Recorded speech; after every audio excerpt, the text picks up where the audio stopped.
Twisted Metal was really inspired, I think, by myself and a fellow designer, Mike Yam at Sony.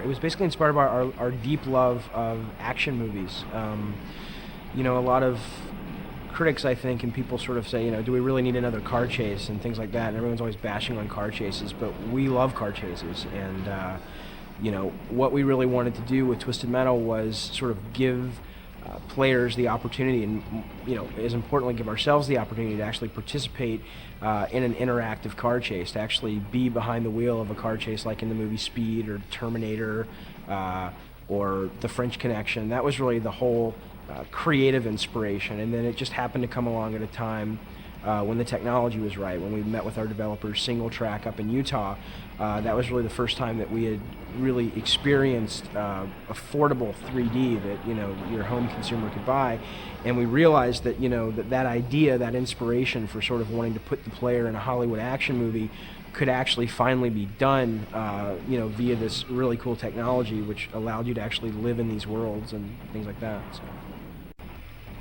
The first one wasn't. The first one was, I think the first one had all the heart that we wanted it to have. I mean, the first one is very much sort of like, we always compare it to sort of like a garage band version of, what ultimately the game ended up being, which is Twisted Metal 2. The first one had all the heart that we wanted it to have, but it lacked a lot in terms of presentation, gameplay, things like that. But it wasn't until the second one that we were really able to make the game everything that we originally intended to make.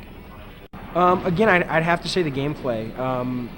There's a lot of things in Twisted 2 that I'm real proud of, that I think that everyone involved with the product really, put into it and should be proud of. But the most important thing to me about any game, and especially Twisted 2, is just the jump in gameplay from 1 to 2, and the fact that, especially when you're competing with a friend and you're fighting with a friend, it's such a richer experience. There's so much more strategy, so much more depth to what you can do that I think that's the thing that I'm really most proudest of, that we were able to learn what it takes to get that gameplay and figure out how to execute it. I think the biggest leap was just, I think gameplay says it all. I think it was just a real, Twisted Metal 1 was my second game as a designer. It was the developer's first game as a developer, and in that learning time between Twisted 1 and Twisted 2, we really began to understand what it means to have good gameplay, strategy, risk and reward, payoff, things like that really make players stay with a game. Whereas Twisted Metal 1 it almost felt more thrown together than the second one. So gameplay, I guess, would be the key thing. I really like mapping. I think mapping is just, the key to what it means to be a designer. I mean, I love to sit down at the whiteboard, either with myself or with my fellow designers or fellow development team, and just really sit there with all these markers and figure out what the level is going to look like, or figure out what the strategy is in the level, or what the gameplay is in the level, and what the cool effects are. That really is the most fun. Not only because it's you get to let your imagination run wild, but because 12, 13, 14 months later, you get to see that terrible looking stick figure map on your whiteboard in your office is now translated into a playable video game with great graphics and sound and playability. So I think mapping would be the most fun thing that I do. I don't really have an average day in the sense that every day I come in and I shut my door and I design for 2 hours, and then after, it's not that structured at all. All of my days are basically centered around making sure that the game that I'm working on at the time, and I only work on one game at a time, all the elements are being poured into it. And some days that'll mean that I'm working on a map all day long for a certain level of the game. Other days that'll mean I'm working with the developers of the game or the artists, trying to figure out who the characters are that live in the world of the game. All the way up to dealing with marketing, who's trying to come up with a great slant for the ad in the magazines or television, or working with the testers to try to figure out where all the bugs are to make sure we can release the game on time. So it's just a whole amalgam, I guess, of things that I do. But the cool thing about my job that I love about it is that I get this great variety of stuff that I get to do, but it's all centered around one thing, which is making a really great game. I think if you look at the games I've done, if you look at Twisted Metal 1, Twisted Metal 2, the game I'm working on now, it's very apparent what I think about violence in video games. I think I have no problem with it. I mean, I feel it's a way, it's an outlet for, it's a release, I think, for the things that we have inside. I think it's crazy if someone tells you that, we are not violent creatures, and I would much rather rip someone's head off in a video game and get it out of my system than do it in the real world. And I think it allows that. I think it's one of the few mediums that does allow that. There's a game, it came out a while back called Flashback, which came out for the 16-bit systems, PC, stuff like that, and that was really the first time ever that I had played a game that really immersed me in that world. I mean, for however long it took me to finish that game, I was there, I was in that world, and that, I think, is something that I hope that I can do one day, is really present players with gameplay in worlds that just totally suck them in and make them forget where they are.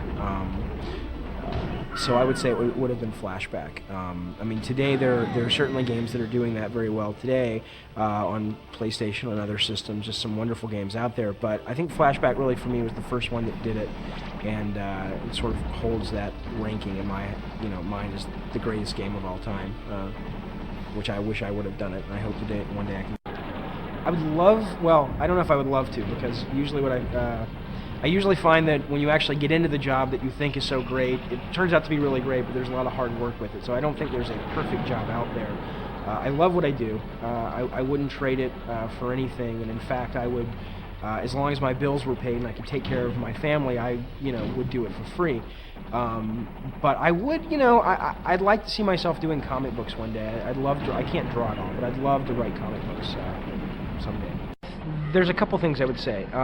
One is that it really isn't, at least at this point in time, that hard to get into the industry. At an entry-level point, either through being a tester, being an artist, being a programmer. I mean, if you really want to get in, you will find a way in. I'm not going to sit here and give you a secret way in, because there isn't one. It's basically, if it's something you want to do, you'll find a way to do it. What I will say is that be able to distinguish yourself from being a fan, which is a wonderful thing to be, from being a game maker. And they're entirely two different things. And I see a lot of people come in and they're huge game fans, but when they sit down to make a game, they really don't care so much about what goes into the game. They just want to regenerate what they've, or regurgitate what they've already seen.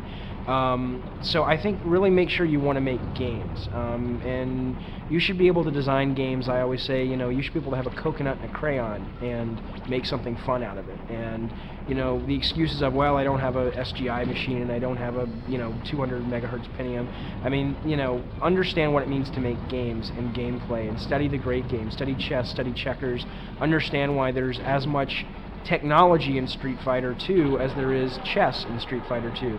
And those are the things I think that the game business really needs, is people who understand gameplay. So I would say that learn what game making is, make sure you really want to make games, and then just find a way to get in and keep pushing, and don't let anyone discourage you, because it's certainly doable. Hell, as they say, if I did it, anybody can do it. So I never really intended to get into the game business. It was really a total fluke.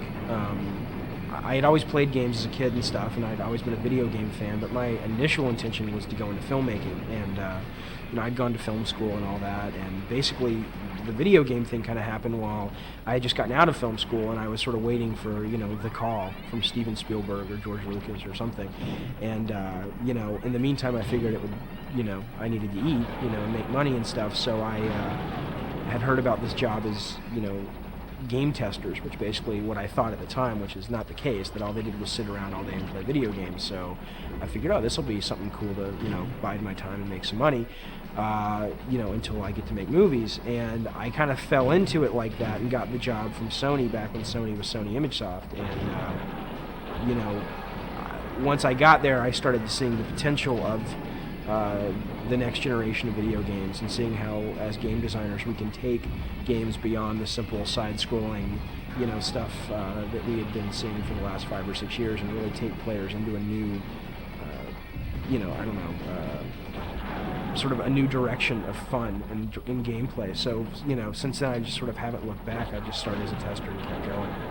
It was an accident, really.